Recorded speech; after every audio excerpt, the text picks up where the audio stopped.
Depuis le début du 20e siècle, la communauté LGBTQ+, a permis de faire un grand changement social dans la société contemporaine. Mais il existe encore aujourd'hui une très grande résistance qui est contre ce mouvement libéral.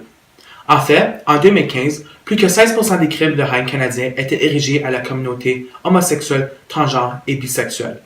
Une statistique qui demande une très grande attention dès maintenant. Cependant, on doit la normalisation de ce phénomène à plusieurs théories sociales telles que la théorie cognitive d'Albert Bandura.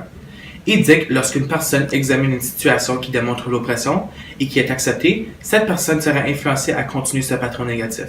C'est pourquoi durant le 20e siècle, l'homophobie et la transphobie se sont normalisées dans la société. Dans plusieurs des cas, l'homosexualité, la bisexualité et la transsexualité étaient perçues comme un choix. Cette statistique est fausse. Vous êtes né, gay, transgenre, bisexuel, asexué. Pour étayer cette déclaration, en 1985, 20% des Américains croyaient que l'homosexualité est un choix et non un phénomène biologique. Gardez à l'esprit, de nombreux crimes haineux étaient présents pendant ce temps. Par exemple, en 1998, un jeune nommé Matthew Shepard a été tué parce qu'il était homosexuel. En 2016, une femme transgenre nommée Raylene Thomas a été torturée et tuée par un membre d'un secte religieux motivé pour des raisons extrémistes. Le cas n'a pas été traité comme un crime de haine car le statut ne couvrait pas l'identité du genre. C'est-à-dire, la femme a été adressée comme un homme tout au long de son procès et ses droits n'ont pas été respectés. Ceci a suscité plusieurs protestations aux États-Unis. Par ailleurs, ces idées démentielles ont une origine sombre et religieuse. Surtout dans le christianisme, la LGBTQ+, a été perçue comme un péché sous la sainteté de Dieu. Mais ces idées sont hors de son contexte et sont seulement des opinions. Point de vue biblique. Romains 1, 26-27. Même leurs femmes ont échangé des relations sexuelles naturelles pour des choses non naturelles. De la même manière, les hommes ont commis des actes honteux avec d'autres hommes et ont reçu en eux-mêmes la pénalité due pour leur erreur. Job 4.12. Il n'y a qu'un seul législateur et juge, celui qui peut sauver et détruire. Mais vous, qui êtes-vous pour juger votre prochain? Point de vue interprétation. Pour certains gens qui sont des fanatiques de la religion, ils croient qu'ils doivent prendre la décision du Dieu dans leurs propres mains, c'est-à-dire condamner l'homosexualité et les excommunier de la société. Mais dans la Bible, il n'existe aucune citation qui condamne la communauté LGBTQ+. En fait, la citation Romains 1, 26-27 est une interprétation de Dieu durant l'Ancien Testament. La citation Jacques 4.12 ordonne les chrétiens à accepter tout le monde. Dieu est le seul à juger et personne n'a le droit de prendre sa place. Par contre, la bigoterie est présente dans notre monde puisqu'elle est normalisée dans la société. Et ceci permet à la discrimination et les crimes de haine à s'infiltrer en société normale. C'est ainsi que l'organisation religieuse KKK s'est formée, de la haine et de la colère des millions d'Américains et Canadiens qui ne soutiennent pas le changement social. Dans un article publié par le Human Rights Campaign, 19 individus qui s'identifiaient comme transgenres ont été tués en 2016. D'ailleurs, l'acceptation de la communauté LGBTQ+, est très importante pour le développement de la société. Dans plusieurs cas, certains individus de l'acronyme se suicident puisqu'ils sont poussés à cette limite, car ils sont jugés et discriminés. Ce défi social a reçu plusieurs contre-coups durant le 21e siècle. Surtout aux États-Unis, la religion se tient contre certains droits civils de la LGBTQ+. Par exemple, après le Cour suprême a statué que le mariage de même sexe était légal. Plusieurs groupes religieux ont contesté que la Constitution a été violée parce que leurs croyances conservatrices et républicaines. Ces décisions ont suscité de nombreuses protestations aux États-Unis.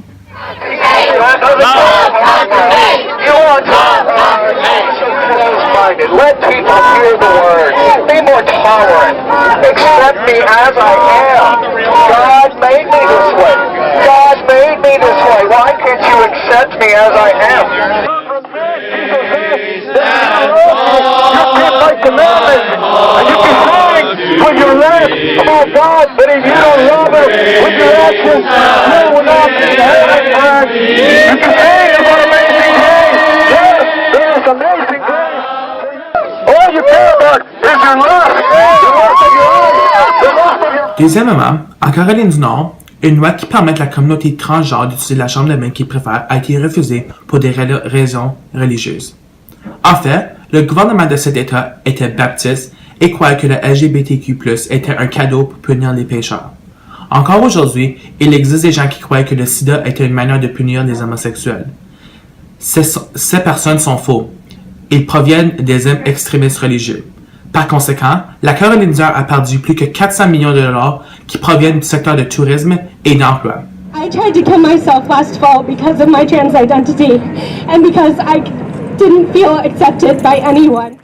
Protesters took to Franklin Street Tuesday night to have their voices heard. The crowd stopped traffic in hopes of repealing a new bill. Shut it down! Shut it down! Shut it down! They held signs, waved flags, linked arms, and passed around an open mic. My name is Olive Fadali, and I am a transgender woman of color living in North Carolina. Their goal is to get rid of House Bill 2. It all is to use the bathroom of their choosing. This bill impacts young trans and gender non-conforming youth of color who are being criminalized and arrested and threatened. Il existe plusieurs activistes qui ont permis un progrès pour la communauté LGBTQ+.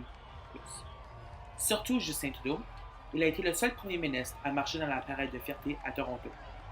De plus, il a nommé un conseiller spécial pour la communauté.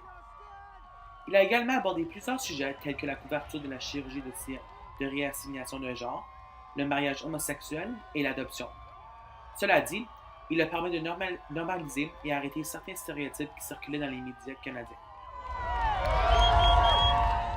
Deuxièmement, l'actrice canadienne Ellen Page a sensibilisé la société contemporaine sur sa vie comme actrice homosexuelle. Elle a constaté dans son discours pour le HRC « C'est étrange parce que je suis ici une actrice qui représente, du moins en quelque sorte, une industrie qui impose des normes écrasantes à tout. Non seulement les jeunes, mais tout le monde. Le succès, je déteste admettre, m'ont affecté. » Elle a aussi constaté qu'elle ne peut pas être authentique puisque la communauté hollywoodienne ne le permet pas. Voici Sylvain Gagné, un homme homosexuel qui est venu parler avec le documentariste Mackenzie Cyr. Bonjour Sylvain, comment allez-vous? Je vais bien, merci. Et vous? Très bien, merci. Depuis combien longtemps associez-vous dans la communauté homosexuelle? Je m'associe dans la communauté homosexuelle depuis j'ai environ 14 ans, lorsque j'ai sorti à mes parents et à mes amis. Selon mes expériences, je suis né dans une famille qui est plutôt catholique et qui aime les valeurs traditionnelles, donc le mariage entre hommes et femmes. Puis dans mon expérience, lorsque j'ai sorti à mes parents, c'était vraiment difficile pour eux pour accepter. Donc, moi, j'ai eu une expérience plutôt négative. Êtes-vous content avec le progrès des droits des individus homosexuels canadiens? Selon moi, je crois que oui, les homosexuels ont eu un très grand progrès, mais on doit en avoir plus. Depuis les 1970, l'homosexualité a été décriminalisée et en 2005, on a eu la permission de se marier. Mais il existe encore des crimes de haine dans notre société et on doit arrêter ce phénomène. Pourquoi êtes-vous ici? As-tu été discriminé dans le passé? Dans le passé, oui. Lorsque j'ai été à l'aéroport à Toronto, à cause que je portais du linge plutôt différent que les autres, il y a beaucoup de personnes qui m'ont dit que j'étais pour aller en enfer et ils m'ont dit des mots méchants envers la communauté homosexuelle qui étaient plutôt vraiment discriminants et qui étaient promouvoir la violence contre nous autres. Croyez-vous que les médias sociaux jouent un très grand rôle pour la justice sociale des individus qui s'associent à l'acronyme LGBTQ+? Je crois, oui, que les médias jouent un grand rôle à normaliser la LGBTQ+, dans notre société plutôt, à cause que nous voyons avec la femme transgenre nommée Caitlyn Jenner, elle a été capable de sensibiliser le public sur les enjeux des transgenres et comment ils doivent attendre des années pour qu'eux autres ils gagnent le privilège d'avoir la chirurgie de réassignation. Nous avons Ellen qui a permis d'être un avocat pour les homosexuels, puis elle a permis de normaliser les homosexuels dans les médias. Selon toi, comment peut-on arrêter la discrimination de cette communauté? On peut arrêter la discrimination contre cette communauté en éduquant les gens des injustices.